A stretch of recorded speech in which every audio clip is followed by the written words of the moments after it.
zelený magnet, No ne, já vidím červený. že tě pošlu na večí, maminko. Šup, šup.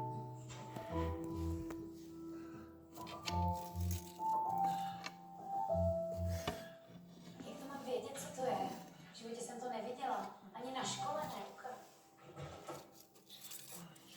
Pardon. Žádný pardon. Pojďte se podívat. No, tak ještě zavolejte uklízečku, jak to je komplet. Ale Dylan má problém. Jaký? Ukaž to, ale Tady, není tam. dole. Co to je? Bolí to? Svědí to? No, obojí, strašně. A jak jsi k tomu přišel? Prosím vás, to je můj pacient, respektujte soukromí. Hele, a co ty mohyšky? No, já jsem si na to dal takový asijský, takový blibajs, byl to hád, houby,